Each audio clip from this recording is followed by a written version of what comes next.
समस्तजनकल्याणे निरतं करुणामयं नमामि चिन्मयं देवं सद्गुरुं ब्रह्मविद्वरम् वसुदेवसुतं देवं कंसचाणूरमर्दनं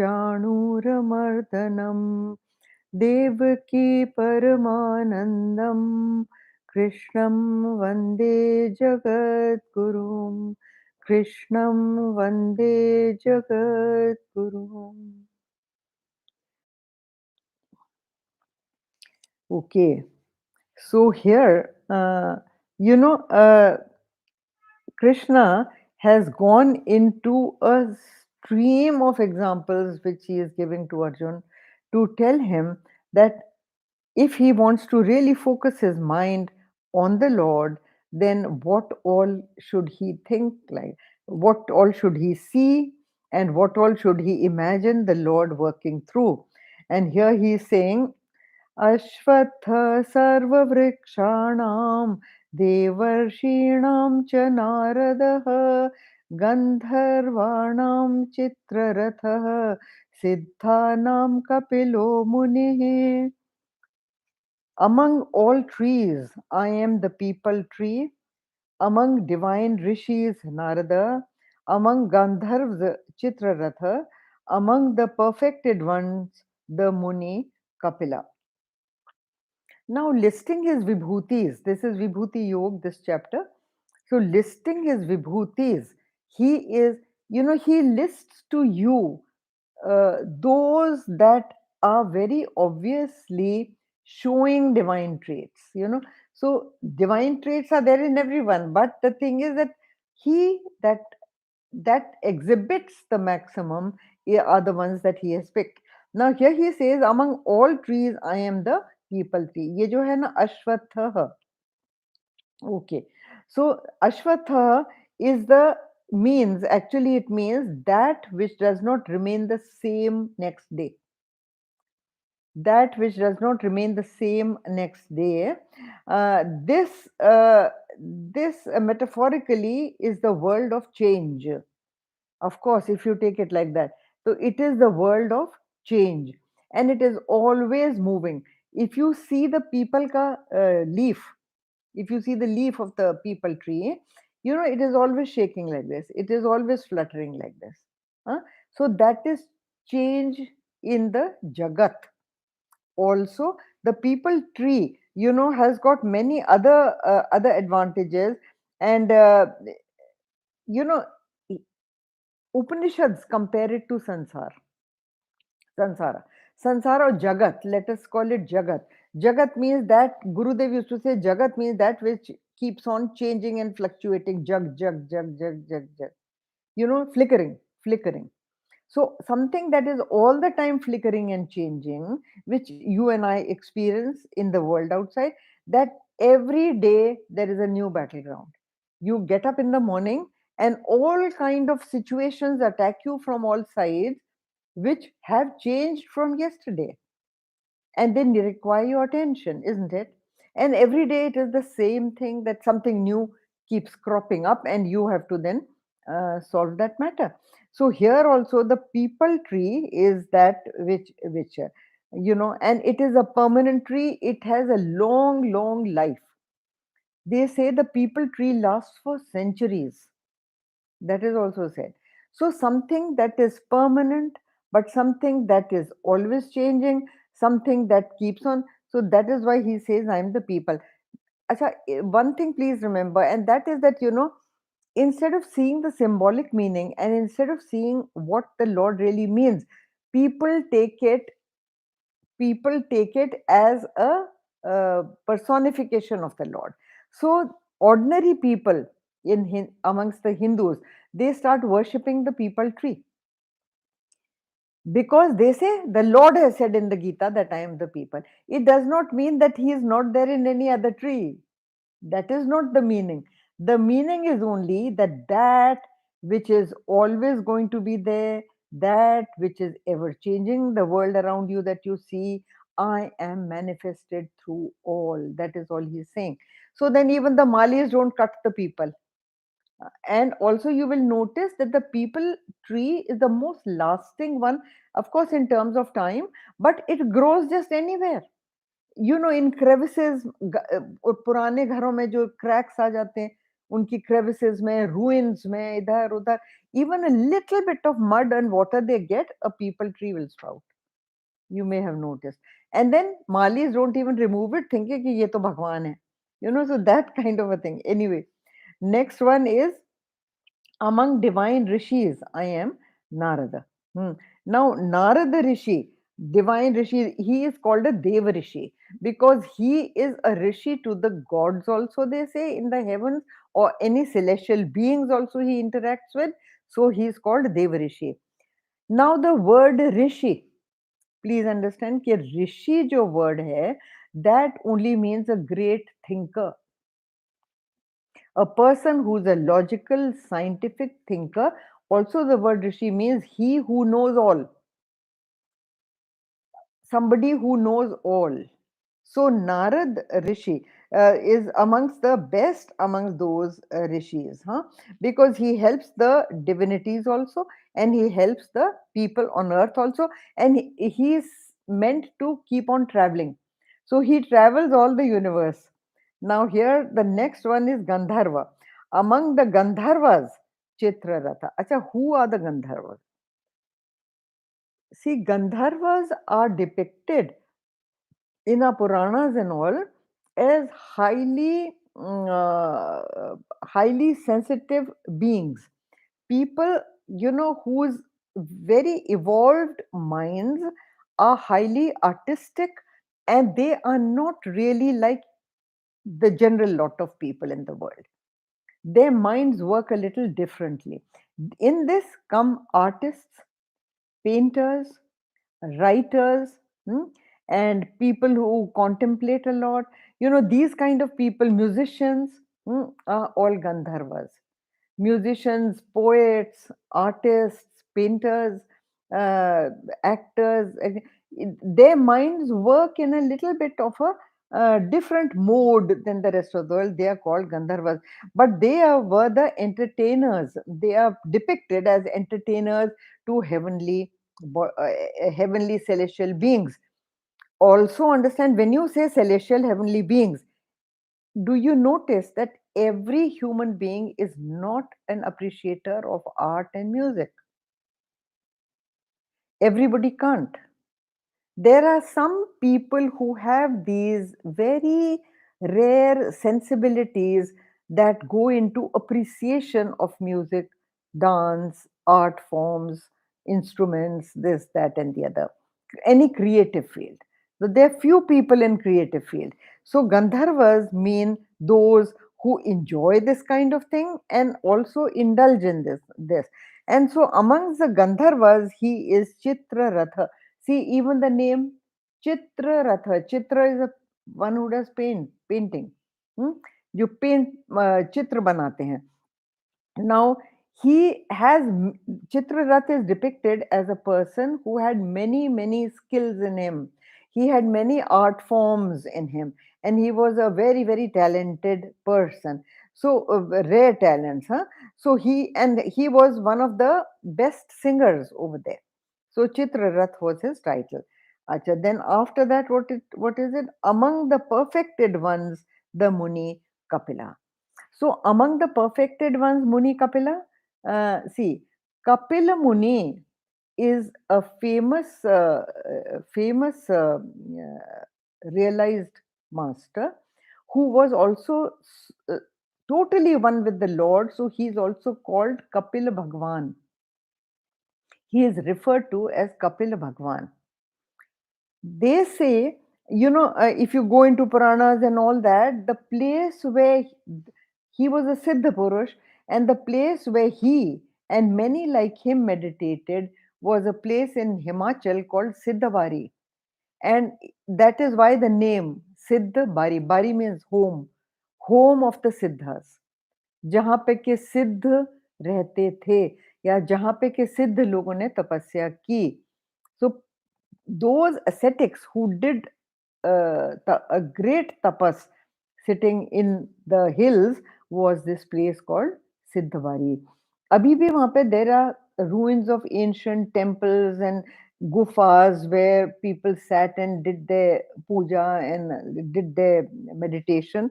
There are places like this. And by the stream that flows down near Sidhbari in Himachal, Kapil Muni sat with his mother Devahuti and gave her Gyan. Yes, Devahuti was his mother, और उन्होंने कपिल मुनि से from her son she took the ज्ञान. So that is a thing, and ये गुरुदेव की बताई हुई बात है. This is Gurudev's thing, and he is written that famous Kapil Geeta, and it is advised even by Gurudev. Gurudev advised me also that now that your father is very old, I have done Kapil Geeta with you. You take Kapil Geeta, go to your daddy, stay with him, and discuss the whole Kapil Geeta with your father. Now, since it was a Guru Agya, I did it.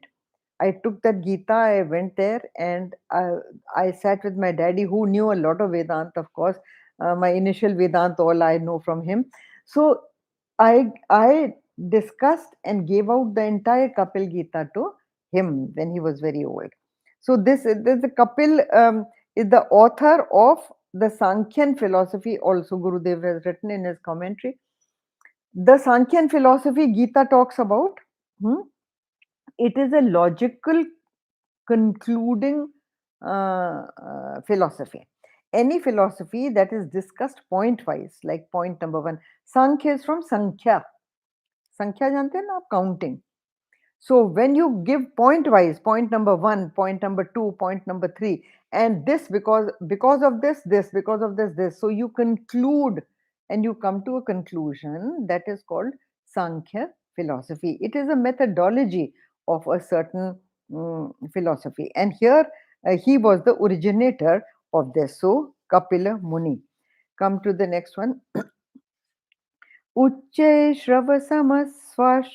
श्वानां विद्धि मृतोद्भवम् ऐरावतं गजेन्द्राणां नराणां च नराधिपम्.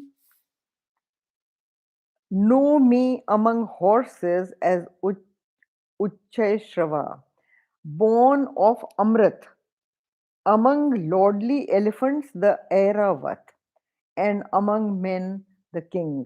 Now, here another three vibhutis the Lord is giving us. And he says, know me amongst the horses, I am Uchchay Shrava. Now, Uchchay Shrava and Airavat both first, let me discuss this, then we'll come to the third one. There is a Puranic story of a Samudra Manthan.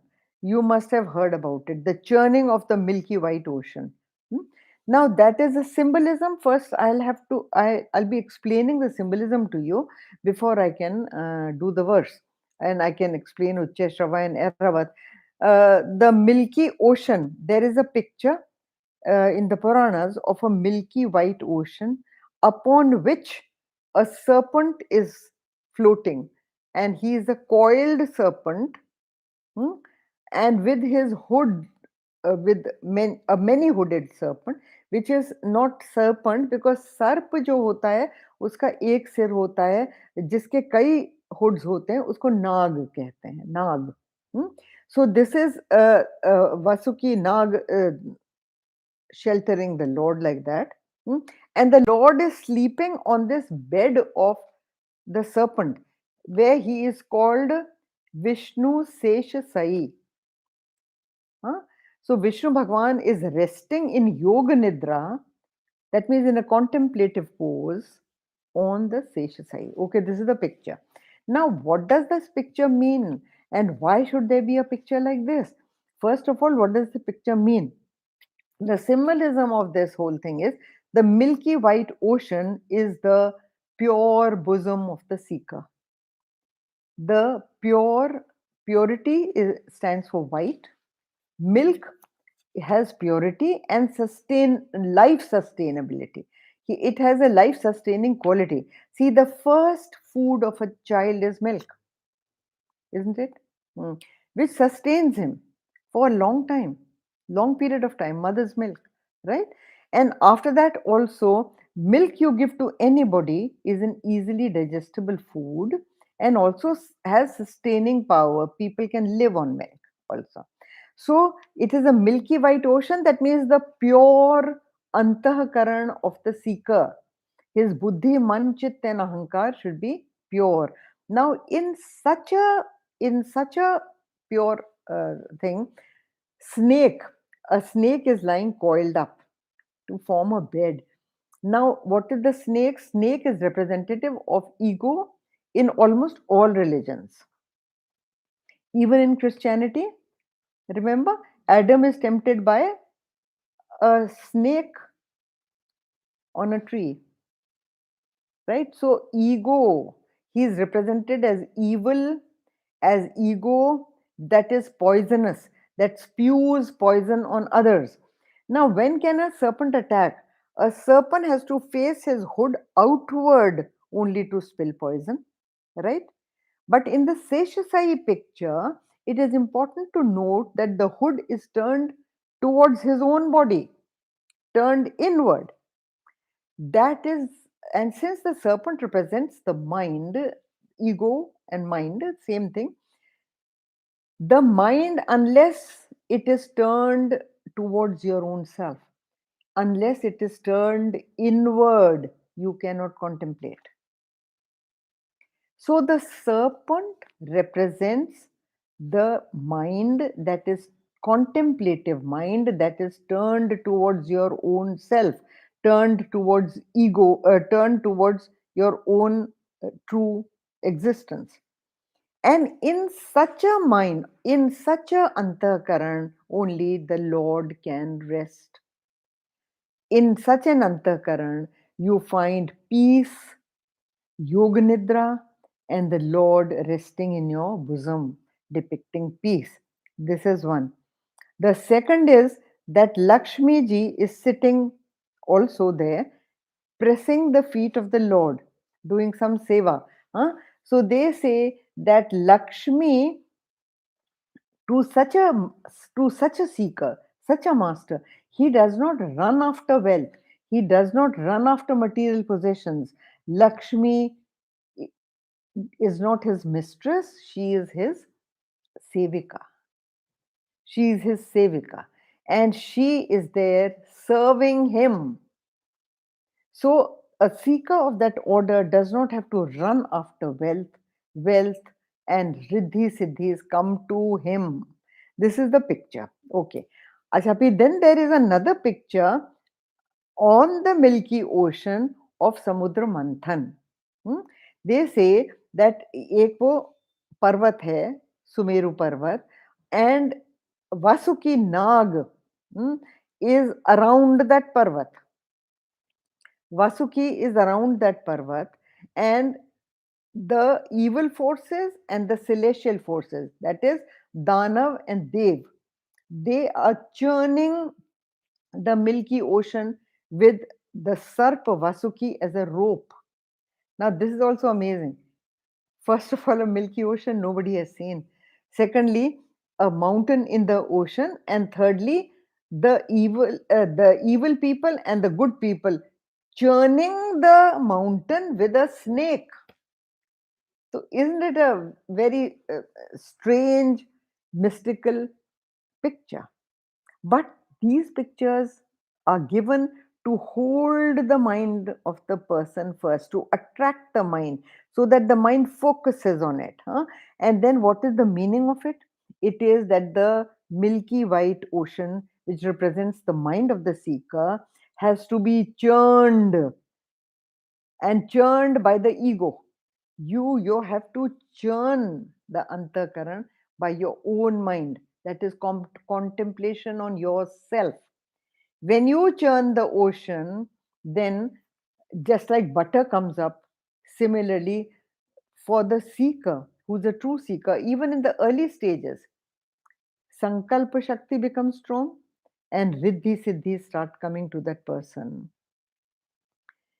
This is the time when he has not to look at riddhi siddhis, but he has to concentrate only on what he is seeking, and that is Amrit. Amrit. So the effort between the Danav and Dev is to bring out the Amrit from the sea, the milky ocean. Amrit kahan hai? Milky ocean mein andar. So in your own antakaran is immortality.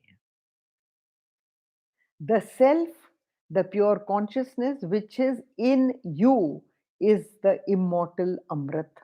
Hmm? Amrit in every language has a similar sounding word. You know, there is Amrit, there is ambrosia, there is ambi. तो उसी तरह के words में ये होता है, and it is called immortal. Even immortality sounds the similar as amrit. तो immortal. तो अभी आप ये देखिए क्या है, when they're churning the ocean, a lot of things come out first to tempt both these. Similarly, when you begin meditation, a lot of tempting objects will come your way. They come to the way of every seeker. And the seeker has to be firm to not be running after them, but to continue his sadhana. So, one thing that came out of the churning of this ocean was this horse called Uchche Shravaha. This was a miracle horse because it had wings and it could run on the ground surface as well as fly in the sky. Huh? And this horse was ultimately given to Indra because Indra always wants things. Indra is Indriya आपकी, so they always want things. So it was gifted to Indra. Okay, you take these.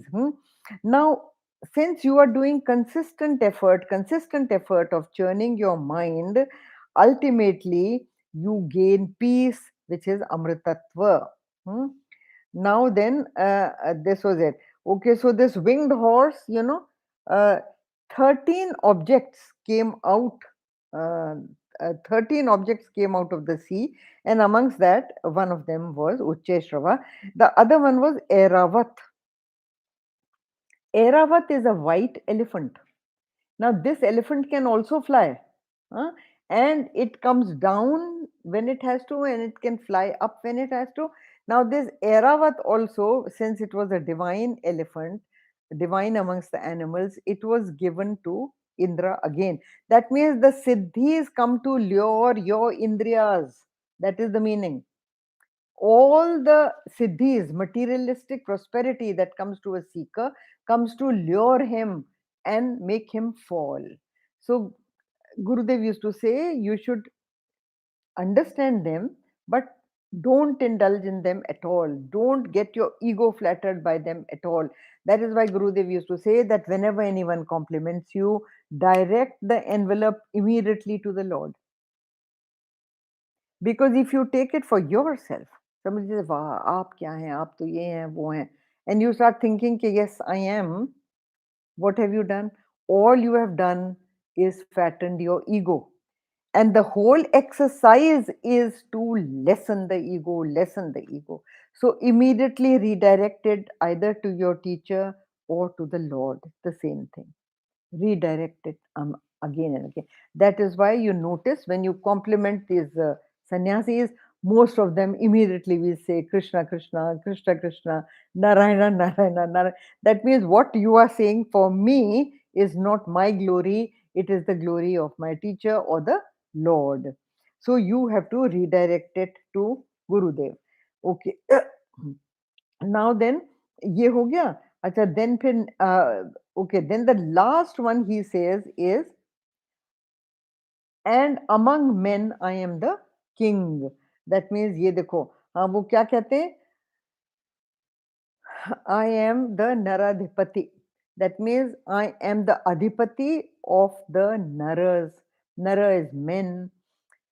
The chief among men is the king. Nowadays, with this democracy, also you can take it. Well, the prime minister. Huh? So the prime minister has the maximum powers. On paper, the president has, yes, but he is a nominal head. All those of you who have studied the constitution will know. But the actual power rests with the prime minister. So the in any field, the chief person in any field, the CEO of an institution, the chairman of an organization. These are all people who come under the same category. It is not just the king or the ruler of one kingdom, but whoever is the head of any particular thing is called the king. So see me in those. The Lord is only trying to pick up the best among men, the best among horses, the best among elephants, the best among vegetation, the best among trees, plants, like that. So here, all he is trying to say is that I see me in those. They are my pictures. Come to the next one. Uh- आयुधानामहं वज्रं धेनुनामस्मि Kamadhuk प्रजनश्चास्मि कन्दर्पः सर्पाणामस्मि Vasuki. Among weapons, I am the thunderbolt, that is the Vajra. Hmm? Among cows, I am Kamadhuka, that is,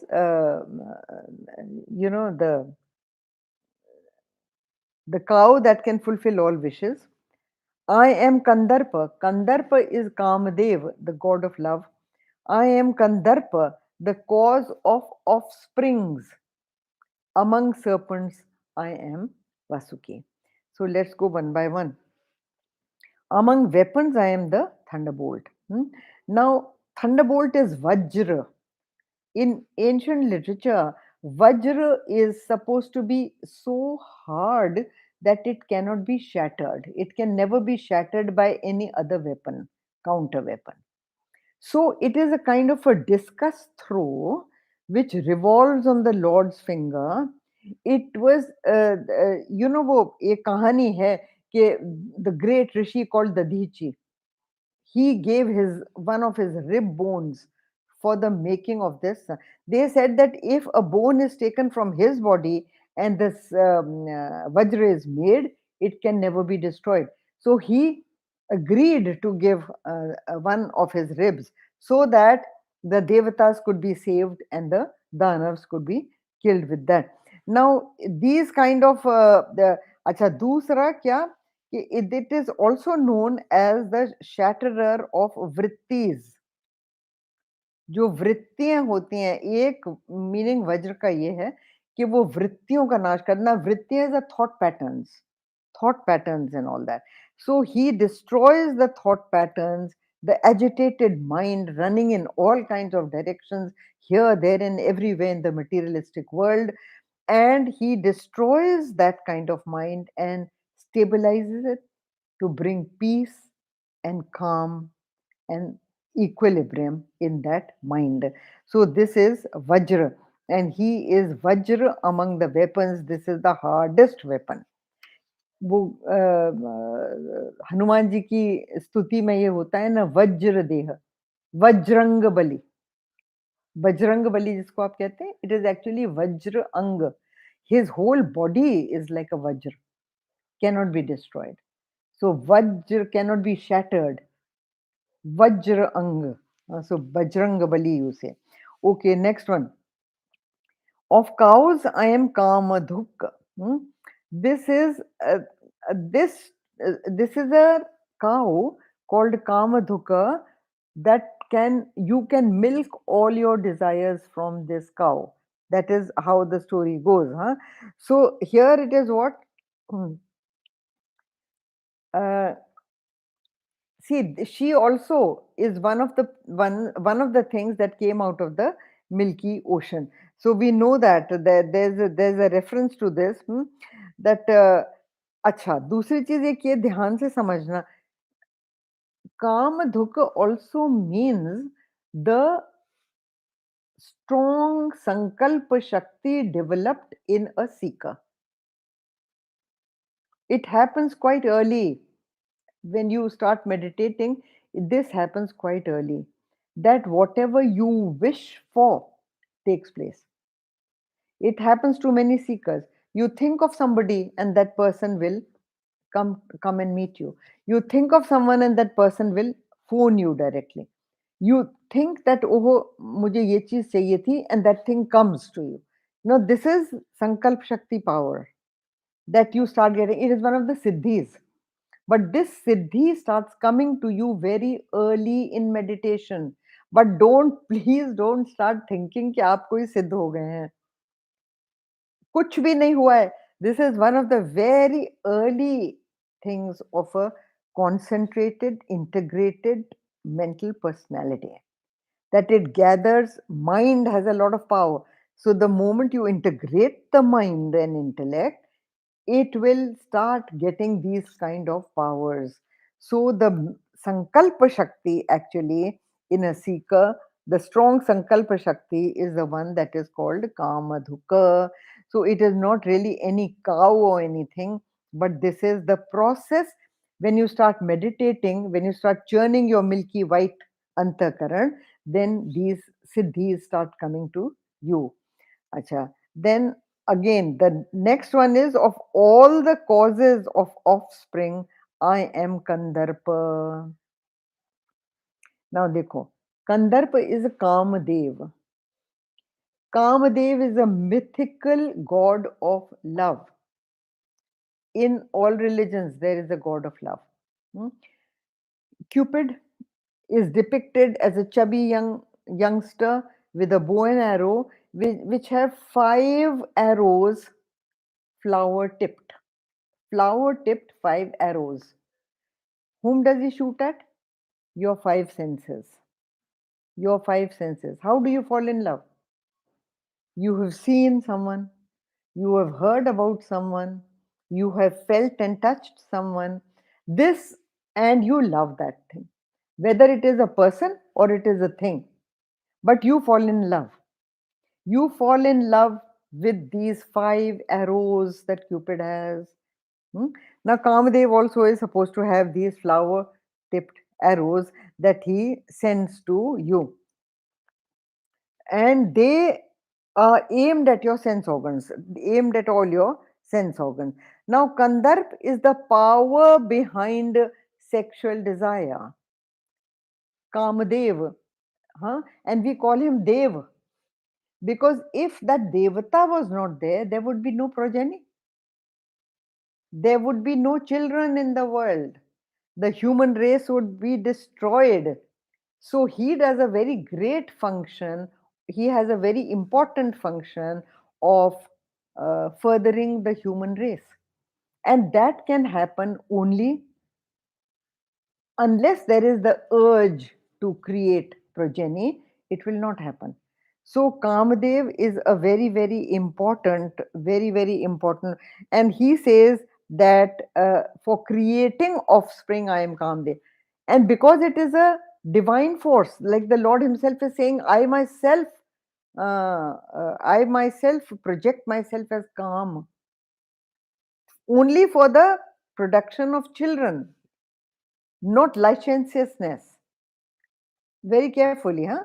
Not the just the physical act of sex, but not licentiousness, but for the pure object of furthering the human race, a man and his wife coming together to produce children. The Lord says, I myself am that. And that is why in India we worship Kama. Sex is not a taboo, ke hoo ha ha you do about it. It's not that.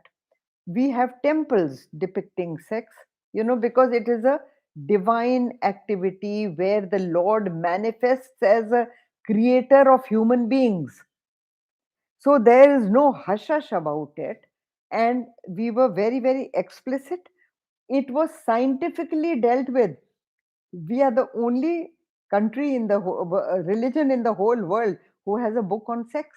It is a religious masterpiece. काम शास्त्र की किताब है पूरी, है ना? So then and a different kind of ways and means and all that, it depicts all kinds of, it goes into a lot of details. Hmm. So in India, the seers and the rishis were absolutely nakedly frank about sex and sex life as an important part of human existence. And the Lord here says that. He says that I am the sexual desire itself. And because it is the Lord's power, we all know how powerful it is. It is so powerful. If a boy or girl falls in love with somebody, आप कर लो कोशिश उनको मना करने की, they will never listen unless it comes, the enchantment falls away from their own mind. They will not listen to anybody. And we have stories after stories of people under the spell of karma who have fought wars for women, destroyed kingdoms for women, done all kind of. So all of this gets very strong creative urge is the one that is behind this, because it is a divine urge. Now come to the next one. The last one is, among serpents I am Vasuki. Among serpents I am Vasuki. Vasuki ये सर्प है. देखो, सर्प and serpent, the word is the same. Can you see? Sarp and serpent. हाँ. Ab Vasuki is a snake that is so small that it is around the ring finger of Shiva. Shivji wears this sarp as a decoration on his ring finger. So it is so small. And then Vasuki becomes huge also.